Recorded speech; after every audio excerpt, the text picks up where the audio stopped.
RJ Karthik back again once again for another Attribution episode. Today we got a great discussion on data-driven marketing for local brick-and-mortar businesses. Basically traditional businesses that offer their products and services to customers in a physical office or store. I know, wild, right? Face-to-face interaction. Historically, these types of stores have had trouble against e-commerce platforms because of their higher fixed costs and relatively localized reach, right? E-commerce has a ton of flexibility. But on the flip side, they have a face-to-face personal touch that goes a long way for brand recognition and word-of-mouth promotion. In fact, the largest employer in America, Walmart, is a great example of a successful brick-and-mortar business. But yeah, let's get into it, how data can be the great equalizer for these types of businesses. Check this out. Is there some, like a good example, Kerry and Paul, you might be in slightly different situations with respect to how much enterprise complexity you're carrying on your shoulders. But when you take a project like attribution, this class is about attribution. Half the class is people who want to work as consultants in attribution, or they're going to be leaders in their own organizations, like Matt, for example, from Yelp and the attribution side. Now, how do you navigate a complex analytics project through for success, right? I mean, these things could take a while before they land and create value for the company. I mean, I'm sure the BI project that you did, Paul, might have taken a few months before it lands. Any infrastructure like this or anything like that that's complex is going to take a while.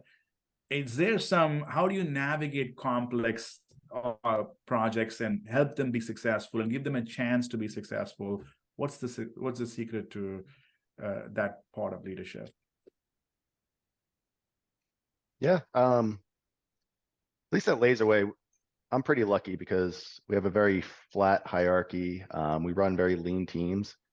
And so it's really easy, especially because our president and founder is very data focused, like I was saying earlier. So he understands that, things don't happen overnight and that these things are very important for the long-term sustainability and growth of a company. And so for us, it's easy. For a lot of corporations, a lot of companies, it isn't. It isn't. Right? So you clearly represent the portion of the business, portion of the market where there isn't a lot of bureaucracy or politics, and everybody's aligned.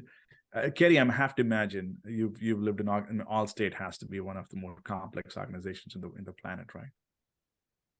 Yeah, when we tested like every MTA platform that existed, literally, I think we did. I think it goes back to really, like, if you already have, like, it's one thing if you're starting from like a nascent space where you don't have anything and you can continue to sort of articulate the value that creating this capability will bring to the business. Like, it's going to help us be smarter, faster, spend money more efficiently. It's pretty easy, especially if you're not doing any of that, to say, what's the worst that could happen? It couldn't be any worse than our current situation. It can only get better. So usually you have plenty of buy-in and support in that situation. And I think you just have to be realistic with expectations around timing, depending on how much needs to be compiled from a data standpoint and whatnot. It can take, shorter or longer, depending on the complexity. And I think just making sure it's transparent that's the case will help people understand why it's taking 6 weeks versus 6 months or whatever it is. Right. On the Allstate side, where you've already got a more mature environment, I think it is looking for incremental and iterative opportunity versus what you're currently doing. So if we thought we could squeeze another, 2% of incremental growth out of it by changing the methodology or, again, looking at measuring a channel differently than we currently were or whatever, that's sort of where, it's more of like, what are we going to get incremental over our current, maybe fairly sophisticated measurement model that we have? What's the cycle time, you think? Do you think you can buy 3 months of time, 6 months of time to land like one iteration of value? What's a good, for leaders, other leaders trying to do this in the industry? Should they be planning in 3-month cycles, 6-month cycles? How should they be setting expectations for their stakeholders, for the executive team, for the board? I think the shorter the better, obviously. But like, if you start going out any further than 6 months, then people start to question, you've been doing this for 6 months, when is it going to be ready? People start to get impatient. So right. Right. Again, if it's a very complex data situation, it may take that long to kind of set up all of the architecture and everything that you need to effectively execute it. Right. But I would say like 3 months is probably pretty reasonable. Ideal. And if you can put like Yeah. more expeditiously than that, the quicker you can do it, obviously, the more excited people get, just because. Yeah, of course. Yeah. It will Paul, show progress.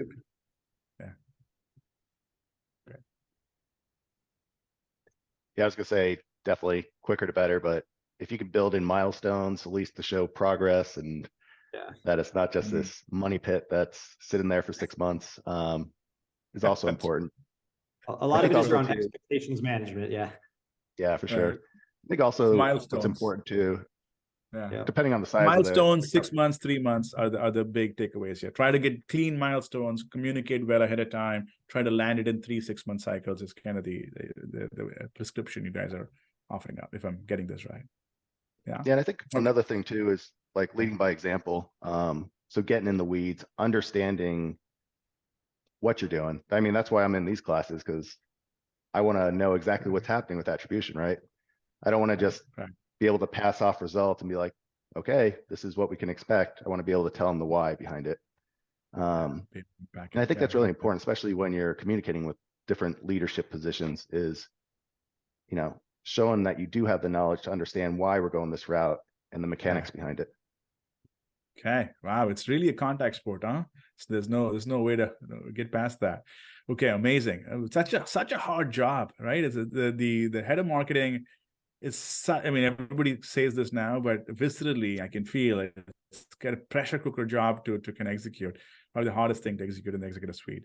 Okay, let's get into a little bit of specifics around the brick and mortar retail local businesses you run. Let's talk about how is it different than, like, for example, Paul, you worked in agency businesses before. How is that different than what you do right now? What are some of the key challenges that are very specific to your business that you work on right now? Sure. I think one of the most difficult aspects is, if you have an online business, it's very one-dimensional, right? If something's not converting, it's either that marketing channel or it's something on the website. It might be a price point. But when you take a brick and mortar company, we can generate tons of leads, but if we have the wrong salespeople, those leads aren't going to convert, right? And so, is it lead quality? Is it the salesperson? Maybe it's in-store experience. And then it's the idea of, like, when you're a national brand, you have to kind of take care of every location in some manner, right? We can't just run a national campaign, let our New York locations just eat up all those leads and everyone else gets starved. So now you have to get into this kind of regional campaign structure, which adds even more complexity, and then trying to understand what ads are resonating in New York versus LA, what channels for that matter. Does TikTok work better in New York versus LA or the Bay Area? How are we going to get the most bang for our buck? Do you end up paying? Is there a CPM, CPC penalty you end up paying because you're setting up campaigns like that? And are you, do you pay it first of all? And are you willing to pay it if you do that? Yeah. So we've played around with so many different campaign structures. So we've kind of landed on this idea of like MSAs, where we're taking larger areas so that we're not taking as big of a hit, but we can still control lead flow. And these are for our larger channels like Meta and Google, where we have significant spend to where we have the scale in these different MSAs. For majority of our other smaller campaigns, we're essentially just doing like all regions, so that we can get some sort of scale there to be able to get efficient CPAs and CPMs. Okay. And so it's pretty nuanced. Right. And you set up geofencing on all of those campaigns, right? Everything is now like you sped up specific geo inclusions, I guess, in those campaigns. Kerry, is that the same for you? How would you describe your problem statement? How is it different than running all state marketing, for example? Yeah, I would say there's a lot of similarities to, I think, some of the challenges that Paul has with the brick and mortar, kind of local footprint. We have a couple of additional layers of complexity that make it even probably more complex than that situation. One is the average patient is only willing to drive about 5 miles to an urgent care. So we literally can have two locations like 5 miles apart that don't cannibalize one another. So we can have very tight concentration of location, which is great if we want to do a roll up, because we can sort of invest and make sure that it's kind of hitting the locations within, if it's an MSA or DMA, kind of type of approach. But the other significant challenge that we have, which Paul doesn't have as much in his business, because the majority of the patients that they're seeing are scheduling an appointment ahead of time, which is, probably kind of a lead in Paul's vernacular. Only about 25% of urgent care patients do any kind of online scheduling. The other 75% are walking in. So we have the measurement conundrum where we have a little part of a funnel that we can track through, sort of the way Paul would be doing it. The rest is we basically have to try to understand foot traffic the way QSRs or auto dealerships or other brick and mortar, locations do it, to understand how their marketing is driving impact when there isn't any connective tissue between kind of the digital world and the physical world, Amazing. What a challenging situation. Ken, you work with a lot of local businesses, right? I remember you giving me a pest control example many, many years back. I'm sure you worked with more businesses. I'm just stuck on the one use case that you taught me, I don't know, 5 years back or whatever. There must be a ton of local data that we can bring to bear for local businesses. And what are some of the opportunities that are untapped in today's ecosystem? So a lot of what Carrie and Paul were just saying, it really resonates with the issues that we're experiencing and helping companies solve every day. And I think I'm going to pull it back for 1 second and put it into the concept of cohorts, right? We're all familiar with the concept of a cohort. So for instance, in Carrie's business, he has a cohort that's a specific aspect of his medical group and the audience that goes there. And that may be different than another one based on various qualities. And so same thing with like Matt, who's from Yelp. He probably has his data broken up into so many cohorts. Like I would get amazingly excited to see his data. Same thing also goes for Paul. The goal here is to connect all of that data and allow it to tell a story so that we can further optimize at the local scale, like the brick and mortar scale. So for instance, I think it was Carrie was mentioning the fact that maybe in New York versus LA or whatever the scenario was, there may be localized differences. So what you can do, and believe it or not, this is really an exciting thing about, I'm just going to use the census as an example because it's an easy low-hanging fruit. So the census is essentially pre-made, highly, tested cohorts by, we pay for that, right? It's not free data, it's data we've paid for by our taxes. And within that data is actually super high quality information at the cohort level down to neighborhoods. So what we can do is we can take Google Analytics data, right, for a brick and mortar store. We can remove that from Google. And by the way, we can actually interpret what Google's doing behind the black box of Performance Max and other things by removing it and running. You attach it to other data such as census, but it goes way beyond that. And you start telling the story at that local level. And the concept that I want to bring in is the catchment. So what, for instance, Paul and Carrie were talking about is the fact that a brick and mortar store has a catchment, like 5 miles that they're willing to drive. Well, that 5 miles is an amoeba. It's not just a radius. It's access to transportation, ease of getting on the highway. It may be the ranking of that doctor, AKA Matt's work with Yelp, right? Like if the doctors rank highly, they're going to be driving 15 miles to get to that doctor. So a catchment is this amoeba around that store of people that are willing to and able to afford that service or product. And you can define that down to the neighborhood level. And actually you can go down to the individual household without, and this is by free data, free in quotes. And so in this instance, what we can do is take everything, the storyline that you're developing, you can link it across TikTok, you can link it across Google, you can link it across Facebook, and more importantly, you can attach it back to the company's own internal data, which is more valuable than platinum or gold. And then you can create a full contextual understanding of that brick and mortar's performance, both in LA, which is going to be different on a neighborhood scale than it will be in, say, San Diego or in Boston, right? And then you can do a match market exercise that is scaled to each of those at the neighborhood level to find out where you're leaving money on the table. As we all know, like we're spending a lot in Google. And so like with Google, you know, an area may get hot if you're spending at the state or local level, whatever DMA, it doesn't really matter. And within that, they're going to push money and they're going to do performance of clicks or whatever. And they may ignore all of the other areas next to it because they didn't hit. So they're pushing money, but we take that information out. We identify the match market. You can tell Google in that campaign, we're going to go spend in those other areas, and you pick up sales right on your doorstep that you didn't know about, and Google wasn't going to tell you because they're holding it. And what's the best case study you have? You know, are you still doing the, what do you call that thing, the pest control case study, or have you had more like local businesses that have experienced this new data? Oh, sure. Yeah. I want maybe, so higher education, it's a highly competitive market where we're competing for less and less of an overall pool of consumers, you know, we'll call them consumers, but future students. And school is extraordinarily expensive. Schools are spending a lot of money to do it. I don't know if anyone knows the news. You can follow it. It's been going down for like the last 10 years or more. And the pandemic just exacerbated that problem. So I was contacted by an advertising agency, a national agency, to work behind the scenes on a well-known school in the Northeast. And what we did was, without changing their budget, and this goes back to some of Paul and to Kerry's points, without changing budget, what we did was we analyzed, like I just mentioned, at this very finite scale. And what we were able to do is reallocate through statistical analysis their spend. That resulted in, they were previously tanking like the rest of the nation. Their recruitment was down 30% year over year. They were literally like, what do we do? We're in a big problem. We don't have budget to spend, you know, $1 million, you know, millions of dollars spent on this.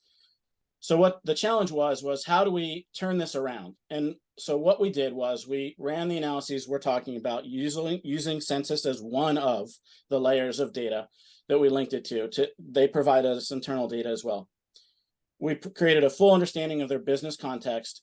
We then informed at the zip code level where they should be reallocating their budgetary spend. So we would rob Peter to pay Paul, right? You borrow from some areas and you find out where you're performing really well, and then you reallocate that spend because they don't need it into others. Then others are kind of just within this wishy-washy. They're not really going to change much anyway. It's not a good area to be in. So you remove some spend from there as well. We reallocated, in essence, about 30% of spend to these match markets that weren't getting the spend that they should have. The end result of this case study was that they actually reversed their trends. They had the best recruiting year in their history ever, like 150-year history of the institution, and they reversed the national trend by over 30%. So they were outperforming when everyone else is still going down without any change. And obviously they're very happy, and we're still working with them. But that's a great case study. I've seen his data. I've worked with some DTC brands, and it looks like it's applicable for more regular e-commerce brands as well. So we're looking forward to his class on Wednesday. He's going to talk more about, you know, what is the assets and how to apply them and whatnot. So it'll be fun, really fun class to catch. Okay. Let me go back to Paul here. So Paul, you the advanced attribution. Let's now, lot of data. You know, you're synthesizing all this data. You've just seen a bunch of results. You're a veteran marketer. What is the most surprising result in the new iterations of marketing mix modeling testing that you're seeing? What is surprising? Are you surprised with any of the results, or you're just react to what might be something that others may not necessarily recognize about the approaches we're taking on here? Yeah, I think a couple big surprises was obviously the connected TV, the potential upside there. I mean, I had a gut feeling it is successful, but, you know, 13x, hopefully it's there, but, you know, obviously it'll probably come in lower, but still it's going to be substantial for us because we've always been kind of on that last click model where we could see the actual returns and whatnot. So that could definitely be a game changer for us. I was surprised kind of where, you know, TikTok landed, because TikTok tends to have pretty good engagement. I would have thought it would have came in close to where Facebook is, but I think we didn't get a read on it. But in the other models we've run with Roman, it seems to come in pretty low, which also, to me doesn't really make a lot of sense. It's definitely something I want to test into to prove out. So it's kind of like the two big ones for us. Search and Facebook came in pretty much kind of where I expected them, and Right. That's obviously where we have the most data to feed into the model. But yeah, the CTV and the TikTok Snap were kind of surprising to me. Fantastic. I hope the rest of the class are able to observe how he's assimilating data insights into a strategy. He is coming in with some preconceived notions, and then he's letting data inform and calibrate his understanding as he goes. And he also sees that he's like, okay, you gave me a result for TikTok. Roman ran a separate model. He also gave a result for TikTok. And they both didn't pick up TikTok. Okay, maybe it's not working, but I'm still surprised, right? So, you can see how it's starting with the thesis and letting data kind of calibrate his hypothesis as it goes. It's a good sort of a takeaway of how CMOs work to turn data into strategy. Okay. I guess, let me ask you, Kerry, what is the most surprising insight that you've kind of had in your career? Is there some, well, let me pause right there. Just react to that. I think there's always, when you're running a new model, depending on the category, there's always things that come out that are surprising, some positively, some, some positive surprises, maybe some like negative surprises, either based on what your initial intuition was or whatever. I think the biggest surprise is just understanding how different channels might perform differently based on certain factors like geography or time of day, which we've seen some pretty interesting, nuances around. I think the other point that I would call out is that a lot of this is, it's sort of an evolution. You don't build an initial model with an initial set of channels and kind of set it and forget it, because things can change. There's tweaking and refinement. Like one of the initial models we built that was very heavily focused on paid and organic search, and then a little bit of Facebook. When we ran other channels like TV, radio, and Facebook again through it, none of those other channels really showed up. And we found that the initial model was built more on a short-term response window to account for search, which is a more immediate, like you don't want to give search credit out a number of weeks because it doesn't operate like that. But it was undervaluing channels that might have a longer time lag to impact, right? So like, you've got to always be thinking about, all right, we set it up. Here's the measurement output we got. Well, do we really believe that? Like intuitively, is there another way that we might want to look at it? Not that you're trying to like get the right answer, but you want to make sure that you're evaluating it in the best way to make sure that you have the right answer. Right. Yeah. Beautiful. Fantastic point. So it can also the rest of the class, you can see how Kerry understands how the channels are supposed to work, right? Some channels have a longer tail, and the ad stock is, as we've seen in media mix, it's longer. For search is shorter, and he's trying to apply himself to understand if the data is actually missing, if the approach is missing the effectiveness of the channel, or the channel is actually not effective, right? He's always asking the question because you don't know what the truth is. We're discovering it. And that's part of the challenge, and that's part of the excitement of doing this, is you're trying to understand human behavior, and we're kind of like figuring out how humans are behaving to different stimuli you're putting in market. And it's never going to end. It's always going to be chasing that for time, for eternity. Okay, last question, and then I want to open the floor. Okay, any advice, guys? I mean, just open floor for the three of you guys, actually, for Paul and Kerry for marketers, and for Ken for data scientists and marketers. Let me start with you, Kerry. If there are a lot of CMOs who can catch this will be part of a podcast eventually, and we'll cut this up into classes and whatnot. How would you advise marketers to navigate the really challenging data environment today? I would echo what point that Paul made earlier. Like, you have to be curious about this. You have to want to understand first and foremost, above anything else, probably. And then that curiosity will drive, your approach and your ability to kind of get others in the organization on board with what you're trying to do. So I think part of it is like, you need to continue to be curious and want to understand things, and like poke holes inside of holes that you've already poked to make sure that you're looking at things the right way. And then the other thing is really, you need to be patient also, because a lot of these things aren't instant gratification. It takes a lot of work and time to go through all of those things and poke the holes in the holes that you already poked, to really try to come up with, the deterministic answer that you're looking for. So, Right. it's curiosity and Very patience are two, I think, valuable attributes as you're working through it. Yeah. Phenomenal. Paul, how would you plus that? I mean, very well said.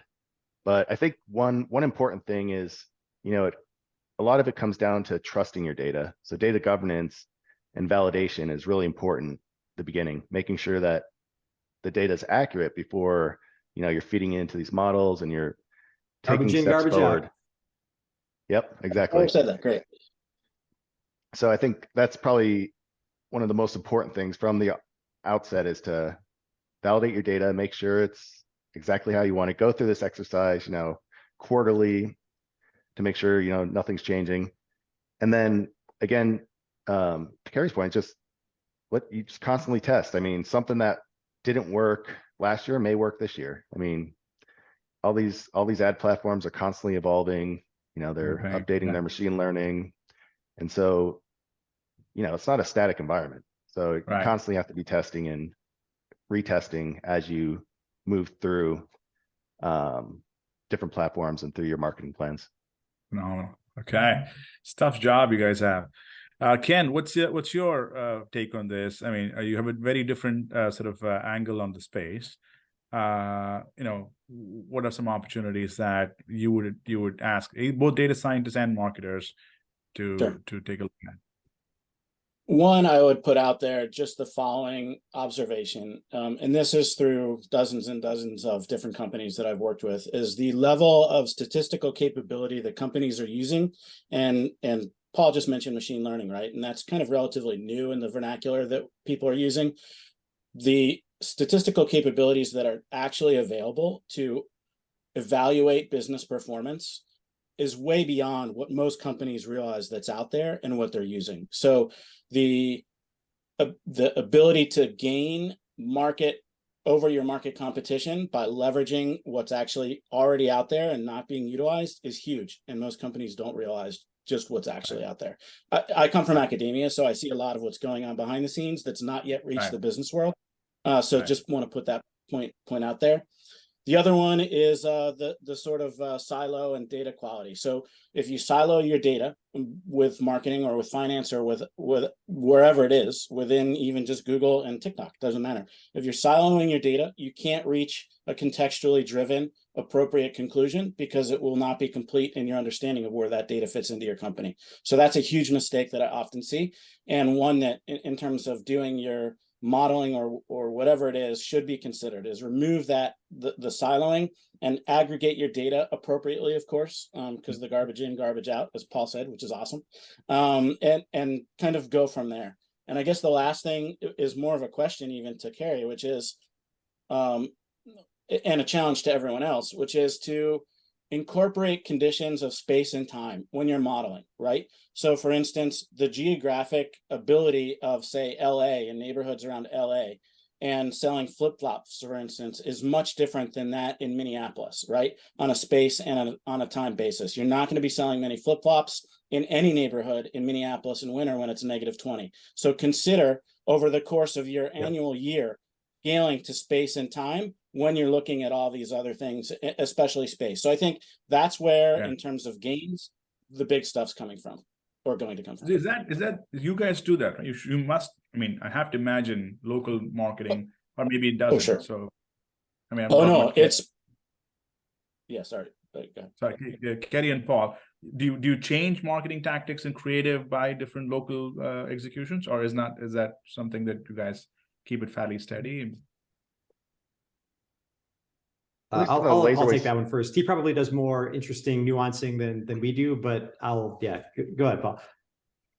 Yeah, we definitely take that into account, and we're always testing against it.